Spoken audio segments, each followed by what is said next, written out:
Cette ville où nous nous trouvons actuellement, vous l'avez écouté, je ne sais pas. Hein, on est où ici? À Philadelphie, hein, Philadelphie. Oui, Voilà. Si tu veux répéter, tu peux dire avec tes C'est dur pour nous de prononcer. Voilà, gloire au Seigneur. Donc j'aimerais vous parler un petit peu de cette ville qui est dans la chronologie la 6e église. Hein, on a fait un petit survol, j'ai un petit peu résumé, j'ai marqué sur ma feuille les différentes églises que nous avons vues. Éphèse, Jésus n'est plus le premier, problème d'amour. Smyrne, l'église persécutée, souffrante mais fidèle. Pergame, l'église séduite par les ruses de l'ennemi qui se marie avec le monde. Thyatire, l'église aux bonnes œuvres mais acceptant une autorité étrangère, des nouveautés, des traditions et l'esprit du monde, qui devient impudique et adultère. Sardes, l'église qui a été glorieuse, qui a été riche en Dieu, qui a été vivante, mais dont la vie n'est plus qu'un souvenir, elle s'appelle J'étais. Et là on est arrivé à Philadelphie. Philadelphie, parce que des fois, je ne sais pas si vous faites toujours attention, donc je vais répéter ce qu'a dit Swat. Philadelphie, c'est un mot grec que vous retrouvez plusieurs fois dans le Nouveau Testament. C'est un mot composé de deux mots différents. Philéo, qui veut dire aimer, et Adelphos, qui veut dire frère. C'est pas important pour nous dans le sens où la plupart ne parlent pas grec ici, mais quand on étudie, ça nous aide. Par exemple, lorsque quelqu'un un jour vous dira que Jésus n'avait pas de frères, quand dans la Bible il est écrit que Jésus avait des frères, c'est écrit ses frères ne sont-ils pas parmi nous et ses sœurs? Et dans l'église catholique, on vous dira généralement c'était pas ses frères, c'était ses cousins. Eh bien, en réalité, en connaissant les mots grecs, on peut leur dire non, vous vous trompez. Le mot cousin était connu. Il est écrit que Marc était le cousin de Barnabas. Et c'est le mot anepsios. Donc, on aurait pu dire que si c'était les cousins de Jésus, on les aurait appelés les anepsios. On les appelait Adelphos, ça veut dire les frères. Donc, c'était les frères, les vrais frères du Christ. Et là, dans cette ville, qui s'appelle, elle a un très beau nom, l'église de l'amour fraternel. Et je bénis Dieu parce que cette église, ce n'était pas simplement qu'un nom, c'était pas un surnom, c'était vraiment ce qu'elle était. Adelphos, ce nom-là, il est né, Philadelphie, il est né de deux frères qui furent en guerre, qui un jour s'affrontèrent, deux rois, qui eurent un conflit très fort entre eux, les peuples se sont entretués et se sont réconciliés. Et quand ils se sont réconciliés, ils ont construit une première ville, et ils l'ont appelée Philadelphie. L'église de l'amour des frères qui se réconcilient, qui se pardonnent. Et puis là, nous l'avons écouté, cette ville a été construite par un roi qui aimait tellement son frère. Il a voulu construire une ville en l'honneur de son frère et il l'a appelée l'amour du frère. J'aime mon frère. C'est beau ça. Et cette église-là, c'est la 6e. Elle n'a pas de reproche. Elle est comme Smyrne. Smyrne, aucun reproche. Ça ne veut pas dire qu'elle est parfaite. Ça veut dire que le Seigneur n'a pas de reproche à lui faire. Nous avons vu que Sardes n'a aucune qualité. On parlera demain de Laodicée. Aucune qualité non plus. Mais nous avons deux églises à qui le Seigneur ne fait aucun reproche. Et je crois, frères et sœurs, sincèrement, je crois que l'une des raisons pour laquelle Dieu ne fait aucun reproche à Philadelphie, c'est parce qu'il y a l'amour fraternel. Quand Dieu voit de l'amour dans son église, eh bien Dieu n'a pas de reproche à faire. Problème d'Éphèse, elle a perdu l'amour, elle a plein de qualités, elle a la doctrine, elle a tout. Mais l'amour fraternel, quand on aime nos frères, vous savez, aimer ses frères, on n'est pas dans un conte de fées de Walt Disney. Aimer ses frères, c'est pardonner, c'est supporter. C'est accepter qu'on te marche sous les pieds.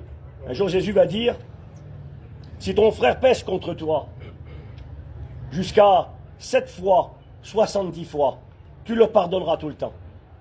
En une journée, attention, 490 fois par jour.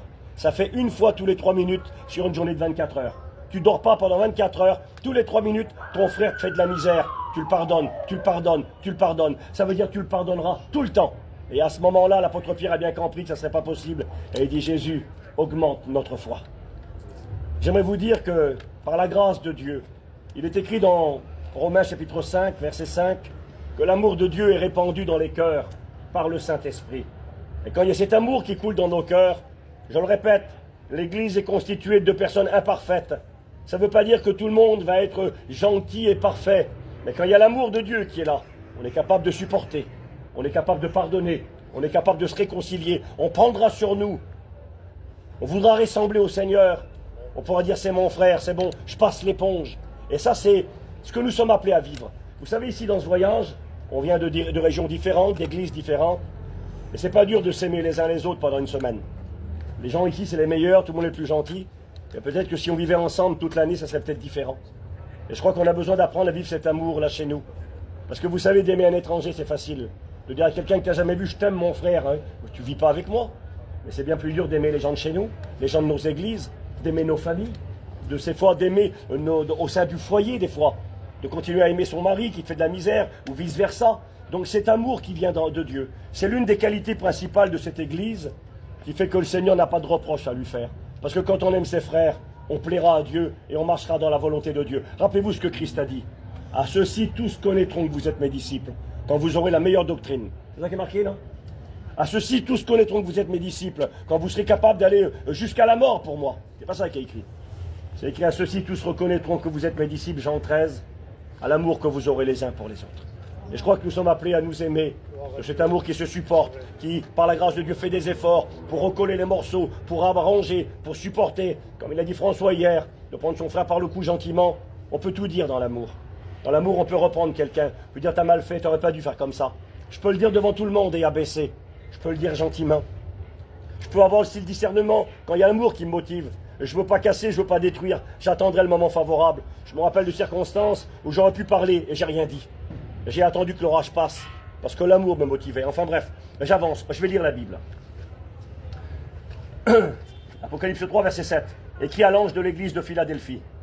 Voici ce que dit le Saint, le véritable, celui qui a la clé de David, celui qui ouvre et personne ne fermera, celui qui ferme et personne n'ouvrira. Jésus se présente comme celui qui est le Saint, le mis à part, celui qui est unique.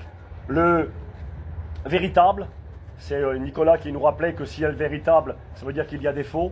Et quelque part, cette idée que celui qui revient bientôt, le Christ, sera précédé du faux qu'est l'antéchrist, qui sera un faux, hein, le mensonge, mais et aussi l'idée de la vérité. Jésus, il est celui qui se tient dans la vérité. Il est la vérité. D'ailleurs, celui qui aime la vérité écoutera sa voix. Celui qui tient la clé de David. La clé de David, apparemment, c'est pas une clé qu'on peut avoir dans notre poche pour allumer une auto ou ouvrir la porte d'une maison. C'était une pièce de bois à l'époque.